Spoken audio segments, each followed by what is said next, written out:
लेकर पुण्य का काम करिए।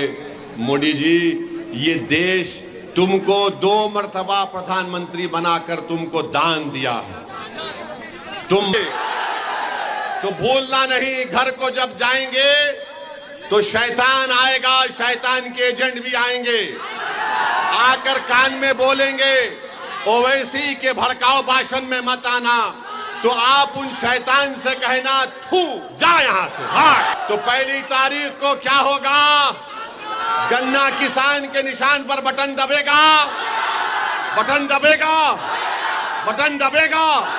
तो हमारे साथ नारा लगाइए, नारे तकबीर, नारे तकबीर, हिंदुस्तान, भारत। वो आकर बोलेंगे ऐसा कुछ नहीं, ऐसा ये सब ऐसा ही जज्बाती बात करते हैं। वो आकर आपसे कहेंगे कि स्वामी प्रसाद मौर्य को वोट देना वोट को गड्ढे में डालने के बराबर है। तो उनसे कहना ये गड्ढा तुमने बनाया, हम इसको भरेंगे अपने वोट से इंशाअल्लाह ताला। आज हो रहा था उत्तर प्रदेश में, लखनऊ में, तुमने अखिलेश यादव को देखा, वहां पर चुनाव आ गया तो आकर कहते हैं कि हम आपके दरमियान में थे और रहेंगे। हम पहले मरेंगे तुम पर आंच आने से पहले, ये हमारा आपको पैगाम है। काफी जबरदस्त सब फोटो दिख रहा है।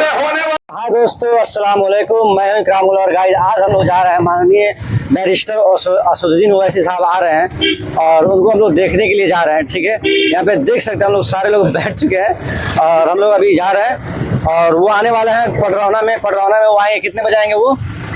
12 बजे के करीब वो आने वाले हैं। ठीक है, तो इसके लिए हम लोग जा रहे हैं। देख सकते हैं हमारे गाँव के सारे दबंग लोग बैठ चुके हैं, देख सकते हैं इनको बिल्कुल सीरियस हो चुके हैं। तो गाइस चले चलते हैं और ये इम्तियाज अली के भाई हैं, छोटे भाई हैं। क्या बात कर रहे हैं? तो अभी हम लोग चलते हैं और देखते हैं कि ओवैसी साहब का जो सभा होता है वो कैसा होता है, क्या रोचक होता है कि नहीं होता है, लोग कितने आए हैं, सारा कुछ मैं आपको कवर करके दिखाने वाला हूँ। उससे पहले आप लोग वीडियो को लाइक कीजिए, चैनल को सब्सक्राइब कीजिए और चले चलते हैं, सीधे आपको ले चलते हैं आपको सिर्फ मंजिल की तरफ। ओके, चलिए, अल्लाह हाफिज।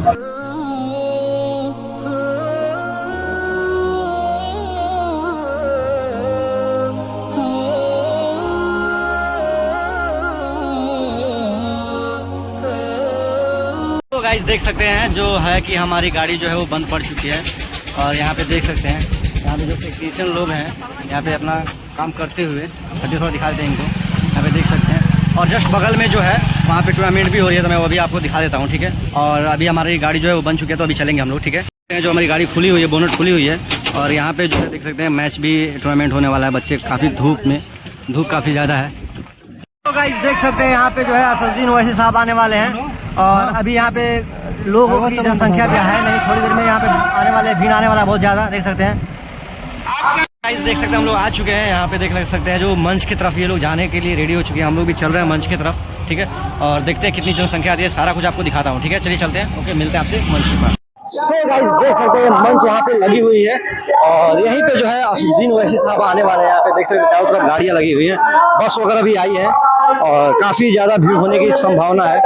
चलते हैं, देखते हैं, पास से मैं आपको दिखाता हूँ। ठीक है, तो गाइस देख सकते हैं लोग मंच के पास हो गए। यहाँ पे कोई कार्यकर्ता है जो कि सम्मानित कर रहे हैं सब लोग, सारे लोगों को। यहाँ पे देख सकते हैं लोगों की जनसंख्या जो काफी कम है और कुछ ही स्थलों में जो है लोगों की जनसंख्या आ जाएगी। ठीक है, और ओवैसी साहब की 12 बजे का टाइम था, तो 11 बजे तक वो आने की संभावना है।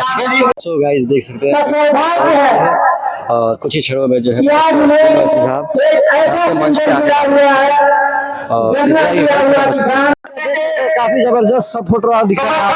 होने वाली को संबोधित करने काफी देर से वेट कर रहे हैं।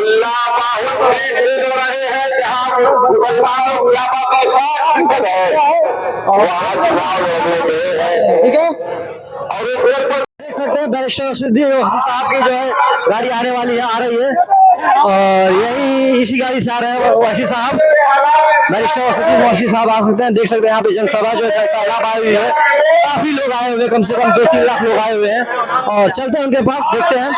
और बहुत दूर से लोग भी आए हैं।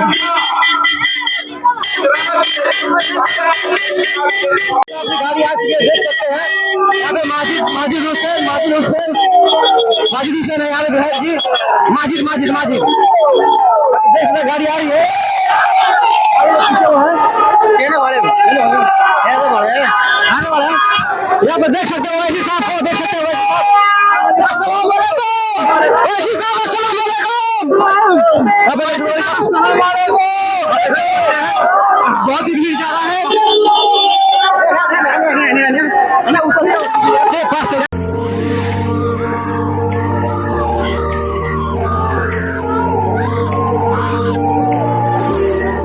सो गाइस देख सकते हैं कि यहाँ पे स्टेज पे जो है कि ओवैसी साहब और माजिद हुसैन साहब जो कि AIM के विधायक हैं वो आ चुके हैं और देख सकते हैं यहाँ पे बैठ चुके हैं, वैसे साहब हाथ भी दिखा रहे हैं और उनके जस्ट बगल में स्वामी प्रसाद मौर्य हैं जो कि हाथ अभी दिखा रहे हैं आपको और उसके बगल में डॉक्टर पल्लवी जी हैं, ठीक है। तो ये सारे लोग आज देख सकते हैं यहाँ पे स्वामी प्रसाद मौर्य सबको संबोधित करते हुए, ठीक है।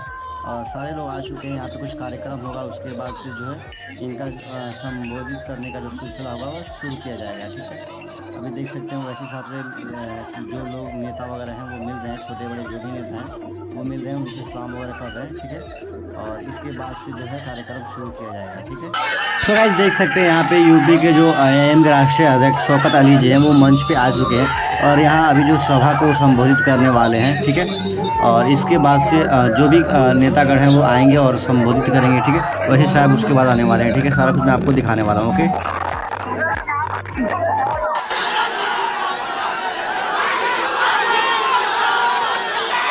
बिस्मिल्लाहिर्रहमानिर्रहीम, अस्सलाम वालेकुम व रहमतुल्लाहि व बरकातहू। मुअज़्ज़िज़ हाज़रीन इकराम, बुज़ुर्गान क़ौम और मिल्लत, मेरी सरदार माँ और बहनों, गयूर नौजवान साथियों, मंच पर तशरीफ़ फरमा कुशीनगर के उम्मीदवार मोहतरम जनाब स्वामी प्रसाद मौर्य साहब, हमारी बहन विधायक पल्लवी पटेल साहिबा, उत्तर प्रदेश के MIM पार्टी के अध्यक्ष मोहतरम जनाब शौकत अली साहब, हैदराबाद के MIM पार्टी के विधायक मोहतरम जनाब माजिद हुसैन साहब, पूर्वांचल के MIM पार्टी के सदर मोहतरम जनाब इसरार अहमद साहब, ज़िला सदर शहबाज खान साहब, इसरार अहमद और जनाब मुन्ना अंसारी साहब, मैं आप तमाम का शुक्रगुजार हूँ कि आप लोग अपना कीमती वक्त निकाल कर आज यहाँ पर आप आए हैं और मैं आपके दरमियान में इसीलिए आया हूँ कि हम आपसे ये अपील करने आए हैं, गुजारिश करने आए हैं कि 1 जून के दिन आप जनाब स्वामी प्रसाद मौर्य साहब को अपना कीमती वोट देकर, गन्ना किसान उनका निशान है और EVM की मशीन पर स्वामी प्रसाद मौर्य साहब का नंबर 6 है। आप गन्ना किसान पर बटन दबाकर आप उनको कामयाब करिए। मैं आपसे ये गुजारिश, सर आप बैठ जाइए, सर आप बड़े हैं, आप बुजुर्ग हैं, आप बैठे।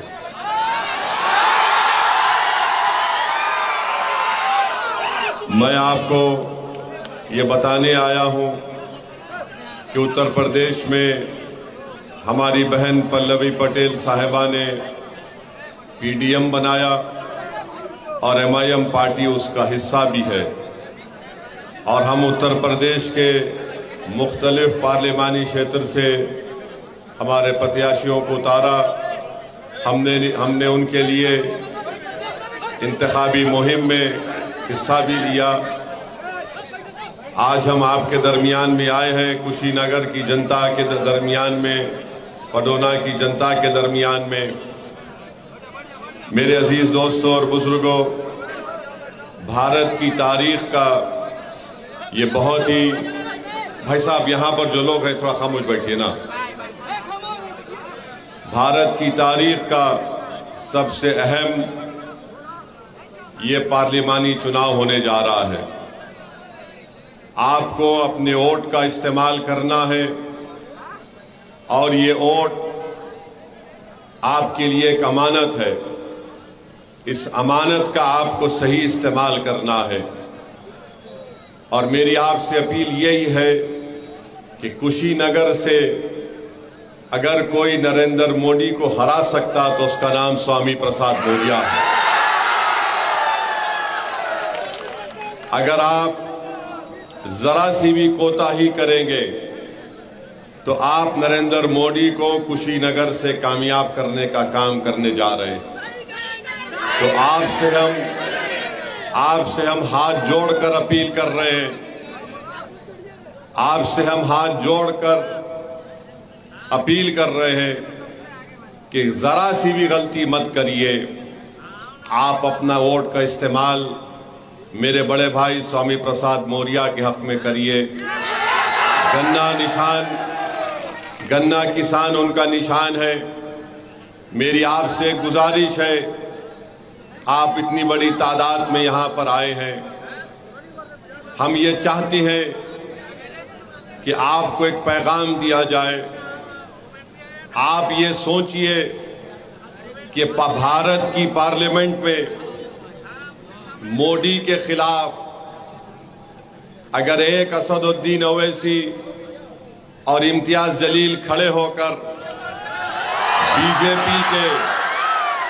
बीजेपी और मोदी के 303 एमपीज के नाक में दम कर सकते हैं, तो अगर कुशीनगर की जनता, सुनिए, अगर या तो आप बोलेंगे हम बोलेंगे, फिर अगर कुशीनगर की जनता, पूरे समाज मिलकर मुत्तहिद हो जाए, चाहे पिछड़ा समाज हो, दलित समाज हो, मुस्लिम समाज हो, अगर आप मिलकर पहली तारीख को अपने के कोड का इस्तेमाल स्वामी प्रसाद मौर्य साहब के हक में करेंगे, हम आपको यकीन दिला रहे हैं कि भारत की पार्लियामेंट में स्वामी प्रसाद मौर्य हमारे बाजू बैठेंगे और हम आपकी हक की लड़ाई लड़ेंगे। उसमें हम आपको इस बात का वादा कर रहे हैं कि पार्लियामेंट के दरो दीवार को ओवैसी और स्वामी प्रसाद मौर्य, अख्तरुल ईमान और इम्तियाज जलील और पीडीएम के तमाम उम्मीदवार पार्लियामेंट की दरो दीवार को हिला के रख देंगे और पिछड़ा दलित मुस्लिम समाज के इंसाफ के लिए लड़ेंगे। आप इस बात को जान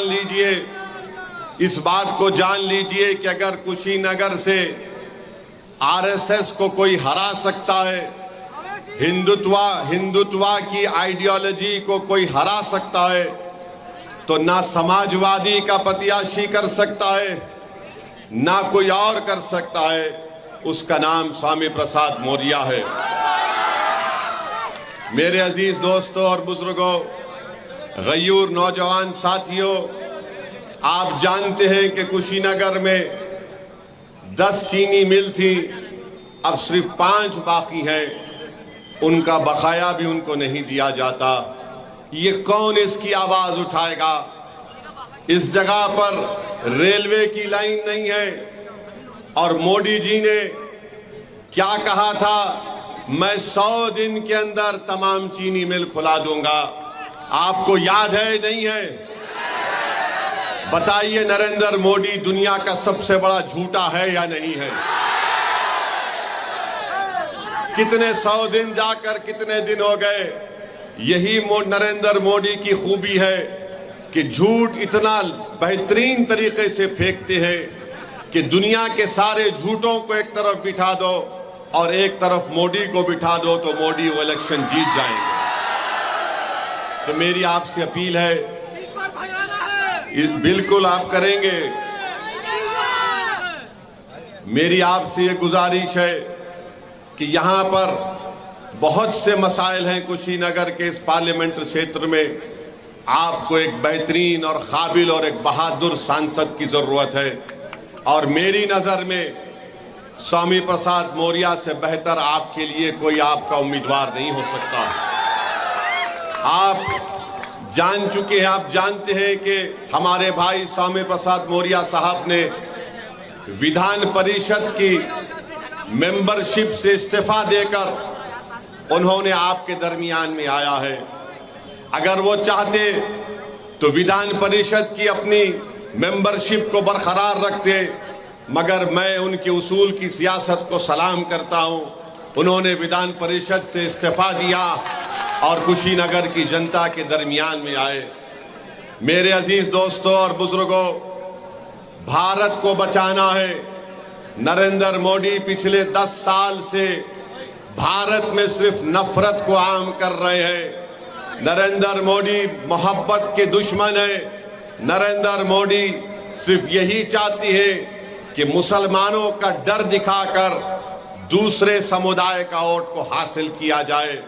मेरी आपसे अपील है कि भारत हमारा एक वाहिद देश है पूरे विश्व में जहां पर एक खुदा को नहीं, हजारों खुदाओं को, समुदायों को, मजहब को, तहजीब को मानने वाले रहते हैं।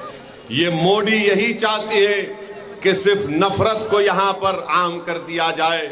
जब नरेंद्र मोदी से कुशीनगर की जनता और देश की जनता पूछ रही है कि बताओ 10 साल में तुमने कितनी नौकरियां दी, तो मोदी जी कह रहे हैं कि मंदिर को ताला लगा दिया जाएगा।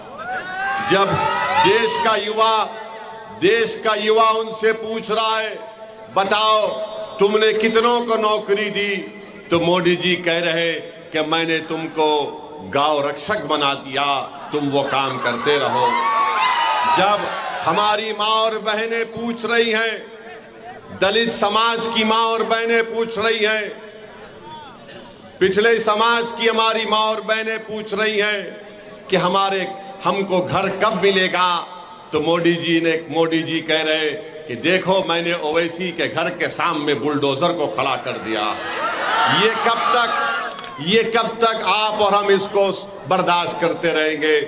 मैं कुशीनगर के, उत्तर प्रदेश के और देश की जनता से अपील कर रहा हूं, खास तौर से नौजवानों को बता रहा हूं कि आज भारत में युवाओं की बेरोजगारी 45% हो चुकी है। 45% हो चुकी है और भारत में 60% आबादी युवाओं की है। अगर आप में 45% बेरोजगारी होगी तो किस बुनियाद पर नरेंद्र मोदी आकर आपसे वोट की बात कर रहे हैं। तो मेरी आपसे गुजारिश है कि आपको भारत को बचाना है, और अगर कोई ये समझ रहा है कि स्वामी प्रसाद मौर्य से हटकर वो जो इंडिया अलायंस है हम उनको वोट देंगे, अरे कितने बार आप वोट देंगे उनको। 2014 में आपने अखिलेश को वोट दिया, क्या बीजेपी को हरा पाए? नहीं हरा पाए। 2017 में आपने वोट दिया, नहीं हरा पाए। 2019 में वोट दिया, नहीं हरा पाए। 2022 में आपने वोट दिया, नहीं हरा पाए। अब फिर आकर कह रहे हैं कि भैया के नाम पे जवानी कुर्बान कर दो, दरी बिछाओ। मैं आपसे कह रहा हूं कि अब दरी नहीं बिछाना, जवानी को कुर्बान नहीं करना। अब स्वामी प्रसाद यादव के लिए हमको, स्वामी प्रसाद हमारे मौर्य के लिए हमको मेहनत करना है। तो मेरी आपसे गुजारिश है मेरे भाई कि मेरी इन बातों पर गौर करिए।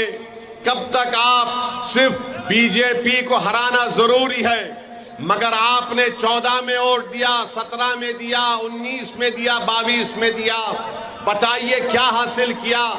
समाजवादी बीजेपी को नहीं हरा सकती। अखिलेश यादव और नरेंद्र, ए भाई रुक जाइए, ए भाई तो छोड़ दीजिए ना, आप रुक जाइए, ठहरिए ना, ढकलिए मत, रुक जाइए, कुछ नहीं होगा।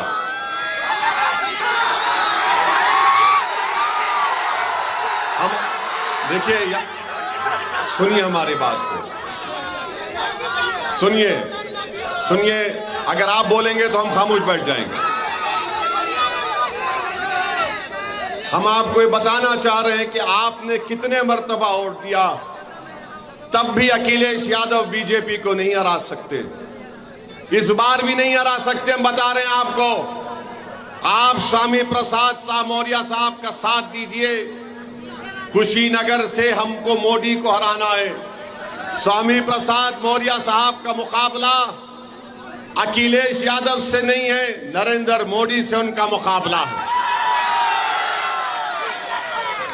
आप देखते हैं कि समाजवादी पार्टी ने अपने परिवार के 5 लोगों को इलेक्शन लड़ा रहे हैं। आजमगढ़ से लेकर फिरोजाबाद तक अखिलेश यादव के रिश्तेदार और खानदान के लोग, परिवार के लोग लड़ रहे हैं। आप बताइए फिर कौन सी सियासत अखिलेश यादव कर रहे हैं? मैं आपसे एक सवाल कर रहा हूं। कल अखिलेश यादव की सभा हुई थी कुशीनगर में, हुई थी ना? क्या उन्होंने अपनी जबान से मुसलमान कहा? लफ्ज मुसलमान कहा? जो अपनी जबान से मुसलमान नहीं कह सकता वो तुम्हारे वोट का हकदार नहीं हो सकता। स्वामी प्रसाद मौर्य साहब है, खुलकर कहते हैं किसी के बाप से डरने वाला नहीं है शख्स ये। जो अपनी जबान से मुसलमान नहीं कह सकता वो आकर हमारे दरमियान में कह रहा है कि हमको वोट दे दो पीडीए के नाम पर। अरे अखिलेश यादव, जरा ये तो बता दो कि तुम बीजेपी का डर दिखा रहे हो, मगर जब तुम मुख्यमंत्री थे 2013 में मुजफ्फरनगर में फसाद हुआ था। मुजफ्फरनगर में फसाद हुआ था, 50,000 मुसलमान घर से बेघर हो गए थे। कौन था मुख्यमंत्री? अखिलेश यादव थे। वहां पर कई महिलाओं की इज्जत लूटी गई। आज भी वो महिलाएं अपनी लड़ाई को कोर्ट में लड़ रहे हैं। अखिलेश यादव और नरेंद्र मोदी में कोई फर्क नहीं है, एक सिक्के के 2 रुख हैं। मैं आपको बताना चाह रहा हूं कि समाजवादी पार्टी ने इस लोकसभा के चुनाव में 62 लोगों को अपना उम्मीदवार बनाया। 62 में कितने मुसलमानों को टिकट दिया? अखिलेश यादव ने 4 को। अपने परिवार से 5 लोगों को टिकट देते हैं और आकर सामाजिक न्याय की बात करते हैं, आकर इत्तेहाद की बात करते हैं। बताइए मेरे अजीज दोस्तों और बुजुर्गों, किस बुनियाद पर आप समाजवादी पार्टी को वोट देंगे जो बीजेपी को हरा नहीं सकती? तो कुशीनगर की जनता से अपील करने आए हैं कि आप 1 तारीख के दिन अपना एक वोट का सही इस्तेमाल करिए और अपने वोट के जरिए नरेंद्र मोदी को कुशीनगर में हराइए और यहां से बीजेपी को हराने का काम करिए। पार्लियामेंट में अगर स्वामी प्रसाद मौर्य साहब जाएंगे, असदुद्दीन ओवैसी होगा, इम्तियाज जलील होंगे इंशाअल्लाह, अख्तरुल ईमान होंगे इंशाअल्लाह, पीडीएम के हमारे कई लोग जीत कर जाएंगे। अगर पार्लियामेंट में यूनिफॉर्म सिविल कोड का बिल आएगा तो क्या अखिलेश यादव उस बिल को फाड़ेंगे या असदुद्दीन ओवैसी और स्वामी प्रसाद मौर्य इस बिल को फाड़ेंगे? CAA का कानून लाया गया। CAA का कानून नरेंद्र मोदी ने लेकर आया। पूरी पार्लियामेंट में हमने 303 बीजेपी के एमपी इसके सामने खड़े होकर कहा कि ये तुम्हारा बिल काला कानून है जो मजहब के नाम पर नाइंसाफी करता है। बाबा साहेब अम्बेडकर के बनाए हुए संविधान के खिलाफ तुमने कानून बनाया। हमने कहा मोदी, मैं इस कानून के बिल को फाड़ता हूं और CAA के कानून को हमने फाड़ दिया। बताओ, जब CAA कानून पर एहतजाज हो रहा था उत्तर प्रदेश में, लखनऊ में, तुमने अखिलेश यादव को देखा वहां पर? मगर आज बड़ी बड़ी बातें करते हैं। चुनाव आ गया तो आकर कहते हैं कि हम आपके दरमियान में थे और रहेंगे। मेरे अजीज दोस्तों और बुजुर्गों, ट्रिपल तलाक का गलत कानून नरेंद्र मोदी ने बनाया। 3 मर्तबा मैंने पार्लियामेंट में उस कानून की मुखालिफत की, संविधान की दलाइल देकर उस कानून को मुस्लिम महिला के खिलाफ बताया। बताओ समाजवादी पार्टी का क्या कहना है? क्या समाजवादी पार्टी कभी बोलती है CAA कानून पर? क्या समाजवादी पार्टी बोलती है ट्रिपल तलाक पर?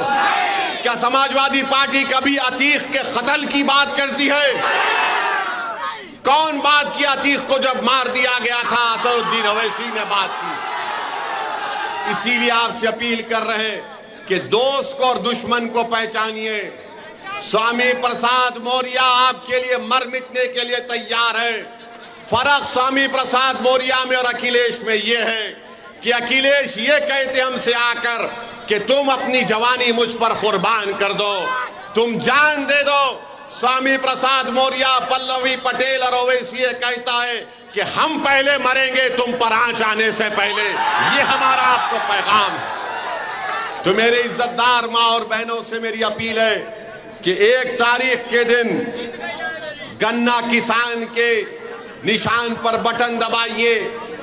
अब आप जानते हैं कि भारत के प्रधानमंत्री आजकल क्या क्या अनाप शनाप कह रहे हैं। आज मोदी जी कह रहे हैं कि मैं अपनी मां के पेट से पैदा नहीं हुआ, बायोलॉजिकल पैदा हुआ। हम पूछना चाहते हैं उत्तर प्रदेश के मुख्यमंत्री से, बाबा से, कि बाबा आप मोदी की बात से मुत्तफिक हैं कि ये बायोलॉजिकल नहीं पैदा हुए? आप बताइए मोदी जी क्या क्या बातें कर रहे हैं, क्या क्या कह रहे हैं, और कह रहे हैं कि ऊपर वाले ने उनको एक मकसद के तहत यहां पर भिजाया है।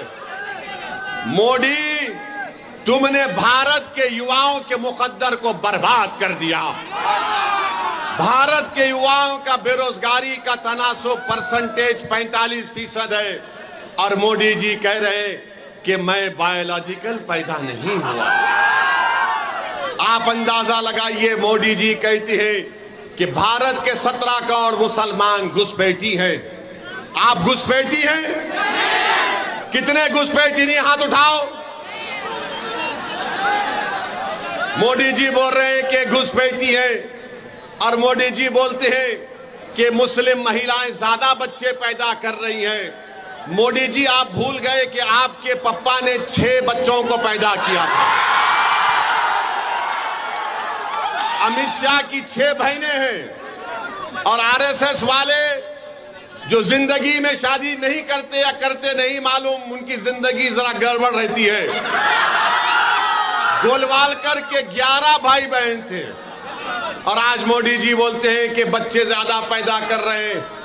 मोदी जी कहते हैं कि जुमे के दिन झारखंड में छुट्टी दी जा रही है, संडे ईसाइयों का दिन है। अब क्या मुसलमान, हिंदू और ईसाई से लड़ेंगे? मोदी जी, हमारी लड़ाई किसी से नहीं है, ना हिंदू भाइयों से है, ना ईसाइयों से है, ना किसी से है। हमारी लड़ाई तुम्हारी गंदी सोच से थी और है और रहेगी इंशाअल्लाह। हम नफरत को खत्म करना चाहते हैं, हम हिस्सेदारी चाहते हैं, हम इज्जत की जिंदगी गुजारना चाहते हैं। मेरे अजीज दोस्तों और बुजुर्गों, मेरे अजीज दोस्तों और बुजुर्गों, अब मोदी जी कह रहे हैं कि आरक्षण मुसलमानों का छीन लिया जाएगा। मोदी जी, क्या आप नहीं जानते कि जिस तेली समाज से आप आते हैं, उसी तेली समाज को गुजरात में मुसलमान जो है आरक्षण मिलता है? मेरे भाई, आप ये भी जानते हैं कि मोदी जी मंगल पांडे की बात तो करते हैं कि पूर्वांचल का बेटा था, मगर मोदी जी, पूर्वांचल का बेटा मुख्तार अंसारी भी है। वो मुख्तार अंसारी जिसने अंग्रेजों के खिलाफ अपना सब कुछ कुर्बान कर दिया, मगर मोदी जी मुख्तार अंसारी के बारे में बात नहीं करना चाहते। मेरी अजीज दोस्तों और बुजुर्गों, आरक्षण लेने की बात भारत के प्रधानमंत्री करते हैं। हम उनको बताना चाहते हैं कि उत्तर प्रदेश में अंसारी भाई, आप उनको 1950 का प्रेसिडेंशियल ऑर्डर खत्म क्यों नहीं करते? अंसारियों को रिजर्व आरक्षण मिलता है, काश्तकार को मिलता है, कसाब को मिलता है, कुरैशी को मिलता है, चाक को मिलता है, तेली मकीक को मिलता है, दर्जी को, इदरीसी को, मोची को, मोइन को, अंसार को, मंसूरी को, मुस्लिम कायस को, सबको मिलता है। मगर मोदी जी लड़ाने का काम कर रहे हैं। मोदी जी लड़ाने का काम कर रहे हैं। मोदी जी, अब बस करो। कितना लड़ाओगे? कितना नफरत को आम करोगे। आज देश की जनता परेशान है, किसान परेशान है, घर की माँ और बहनें परेशान है महंगाई से। तो अपनी नाकामियों को छुपाने के लिए नरेंद्र मोदी आज हिंदू मुस्लिम की नफरत की राजनीति कर रहे हैं। इस नफरत की राजनीति को अगर कोई खत्म कर सकता है तो पीडीएम कर सकता है। अखिलेश यादव सिर्फ परिवारवाद की सियासत करेंगे। अखिलेश यादव सिर्फ एक ही वाई की सियासत करते हैं। नाम तो लेते हैं एम वाई का, मगर पूरी राजनीति करते हैं वाई के नाम पर। मेरी आपसे गुजारिश है कि मुल्क के हालात बड़े गहरे हैं, खतरनाक भी हैं। और आप मोदी की फॉरेन पॉलिसी देखिए कि नेपाल एक मुल्क है, नेपाल, जिसने अपनी करेंसी की नोट छापी। उस करेंसी की नोट में उसने भारत के इलाकों को यह शामिल कर लिया है, कह करके नेपाल का हिस्सा है। आप बताइए, नेपाल हमको आंखें दिखा रहा है, नेपाल हमको आंखें दिखा रहा है। और मोदी जी बोल रहे हैं कि जाओ अल्पसंख्यक समाज के पास जाकर मुजरा करो। मोदी जी, नेपाल आंखें दिखा रहा है, आप क्या भांगड़ा कर रहे थे नेपाल के सामने? चीन हमारी 2000 स्क्वायर किलोमीटर पर कब्जा कर कर बैठ गया। मोदी जी, क्या आप ब्रेक डांस कर रहे थे? मोदी जी, ये आपके गौरक्षक गाय का नाम लेकर क्या क्या नहीं कर देते हैं? क्या आप उनके साथ भरतनाट्यम कर रहे थे? तो दिखाने के लिए मोदी के पास कुछ नहीं है और बोलते हैं ताला लग जाएगा मंदिर को। अरे मोदी जी, तुमने तो पूरे देश के गरीबों को चंद घंटे का टाइम दिया और पूरे देश को लॉकडाउन कर दिया था। यही उत्तर प्रदेश का नौजवान जो मुंबई में था, दिल्ली में, हैदराबाद में, बेंगलुरु में था, वो तड़प गया अपने गांव को वापस आने के लिए। तुमने ट्रेन को बंद कर दिया, तुमने हर चीज को बंद कर दिया। आज तुम ताले लगाने की बात करते हो। 500 और 1000 की नोट तुमने गायब कर दी। तो कितने छोटे कारखाने आज बंद पड़ गए, हजारों लाखों की तादाद में लोग बेरोजगार हो गए, मगर मोदी को सिर्फ ताले की बात करते हैं। मेरे भाइयों बहनों, हम आपसे अपील कर रहे हैं कि 2014 में जब मोदी आए थे तो कहा था मैं 15 लाख दूंगा, मैं अच्छे दिन लेकर आऊंगा, और कहा कि मैं चाय बेचने वाला हूं। मगर उन्होंने क्या किया? उन्होंने देश को बेच दिया चाय के नाम पर। 2019 का लोकसभा का चुनाव आया तो मोदी चाय वाला नहीं बोले, मोदी अच्छे दिन भूल गए, 15 लाख भूल गए, कहा मैं चौकीदार हूं। 2019 चला गया, अब 24 आया है तो मोदी कह रहे हैं मंगलसूत्र निकाल लिया जाएगा। मोदी कह रहे हैं कि घुसपैठी है। मोदी क्या क्या आप कह रहे हैं। मेरे अजीज दोस्तों और बुजुर्गों, आपको इन तमाम लोगों को घर को भी जाना है जो उत्तर प्रदेश और देश को कमजोर करने का काम कर रहे हैं। तो हम आपसे अपील करने आए हैं। हाँ, और एक बात याद रखिए, मोदी कहते हैं पार्लियामेंट में, हमने सुना मोदी ने कहा, क्या कहा मोदी ने, कि देश का सबसे बड़ा पिछड़ाओं का नेता मैं हूं। हम आपको बता रहे हैं, भारत सरकार का डेटा कह रहे हैं कि 2014 में इस देश में हमारे 20% पिछड़ा समाज के लोग अरबपति थे। 10 साल में वो 10% कमी आ गई उसमें, और 90% अपर कास्ट के लोग आज अरबपति हैं मोदी के राज में। बताओ मोदी, आपने दौलत किसकी कम की, किसके दौलत में आपने इजाफा किया? तो मेरे अजीज दोस्तों और बुजुर्गों, हमारी आपसे ये दर्दमंदाना अपील है,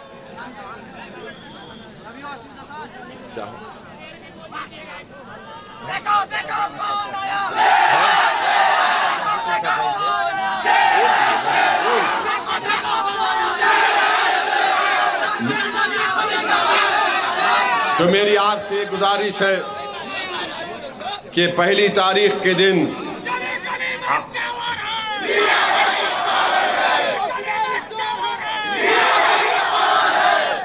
अभी आपने सुना हमारी बहन पल्लवी पटेल ने कहा, स्वामी प्रसाद मौर्य साहब ने भी कहा कि मोदी जी कह रहे हैं कि हम आपको राशन दे रहे हैं तो आप मुझे वोट देकर पुण्य का काम करिए। मोदी जी, ये देश तुमको 2 मर्तबा प्रधानमंत्री बनाकर तुमको दान दिया है। तुम मान सम्मान करो गरीबों का। आप अहंकार का शिकार हो चुके हैं और गरीबों की गुर्बत का मजाक उड़ाने का काम कर रहे हैं। बहरहाल मेरे अजीज दोस्तों और बुजुर्गों, मैं आपका शुक्रिया भी अदा करता हूं कि 2022 के विधानसभा के चुनाव में इस विधानसभा से आपने MIM पार्टी के उम्मीदवार को भी वोट दिया। आपका बहुत बहुत शुक्रिया। मगर पहली तारीख को आप क्या करेंगे, किसको वोट देंगे बताइए हमको। गन्ना किसान के निशान पर वोट लगाएंगे? कहीं समाजवादी के बातों में तो नहीं आएंगे? हाथ उठाकर स्वामी प्रसाद मौर्य साहब को वादा करिए कि पहली तारीख को गन्ना किसान निशान पर वोट लगेगा। पूरे हाथ उठाकर बताइए। अब और एक बार हाथ उठाकर बताइए कि मोदी को कुशीनगर से भगाएंगे, स्वामी प्रसाद मौर्य को कामयाब करेंगे। तो भूलना नहीं, घर को जब जाएंगे तो शैतान आएगा, शैतान के एजेंट भी आएंगे, आकर कान में बोलेंगे ओवैसी के भड़काऊ भाषण में मत आना। तो आप उन शैतान से कहना, थू जा यहां से, भाग। वो आकर बोलेंगे ऐसा कुछ नहीं, ऐसा ये सब ऐसा ही जज्बाती बात करते हैं। वो आकर आपसे कहेंगे कि स्वामी प्रसाद मौर्य को वोट देना वोट को गड्ढे में डालने के बराबर है। तो उनसे कहना, ये गड्ढा तुमने बनाया, हम इसको भरेंगे अपने वोट से इंशाअल्लाह ताला। तो पहली तारीख को क्या होगा? गन्ना किसान के निशान पर बटन दबेगा, बटन दबेगा, बटन दबेगा। तो हमारे साथ नारा लगाइए, नारे तकबीर, नारे तकबीर, हिंदुस्तान, भारत, सलाम वालेकुम। देख रहे थे गर्मी बहुत ज़्यादा है और हम लोग गाड़ी मार्च में घर जाने के लिए, ठीक है, तापमान बहुत ज़्यादा है, तापमान बहुत ज़्यादा है और भीड़ ज़्यादा है, इसलिए हम लोग ओवैसी साहब का जो सम्मेलन हम लोग ज़्यादा अटेंड नहीं कर पाए हैं। ठीक है, चलिए चलते हैं, मिलेंगे अभी नेक्स्ट टाइम। ओके, अल्लाह हाफिज़।